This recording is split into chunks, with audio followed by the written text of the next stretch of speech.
Okay, and what is your idea of it?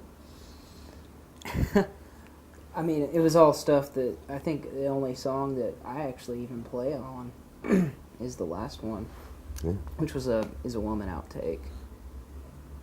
And actually, now that I hear it, I'm sort of amazed that it remained unreleased that long. But yeah, I love all the early Lambchop stuff. It's totally not what people would expect the band to have sounded like. A lot of it was really fast and loud, dissonant, sloppy.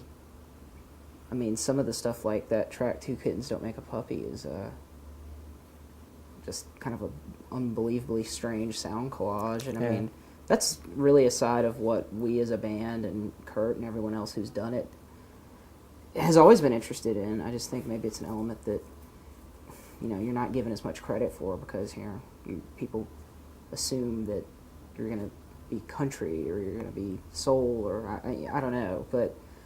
So I was actually really glad that tracks like that made it back out into the open, that hopefully people will at least understand that that's part of what we do, even if they find it just annoying, but it's there and it's part of the history, so.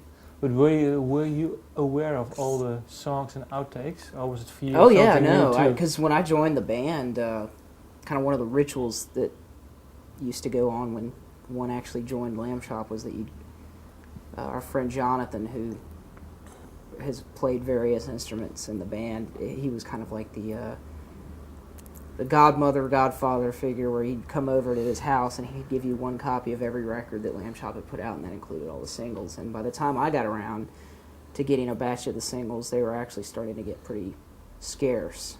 Okay. So that was a big education for me, just sitting in kind of crash course.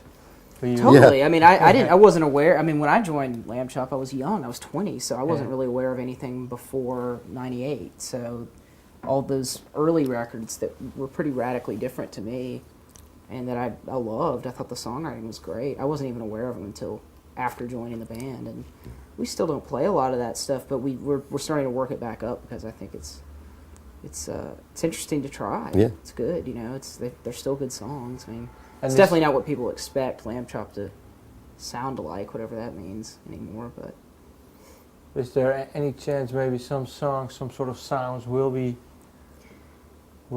coming back, or? Well, I think they do to some extent, just maybe a little more subtly or something like that. But like you mentioned, the Two Kittens Don't Make a Puppy song. I mean, that certainly is sort of an idea sonically that I guess is part of even the new record. Just in the fact that it's an electronic-y kind of dub nature. That's essentially what that was a remix kind of idea. But that was like 90, it was early, mid-90s, something like that.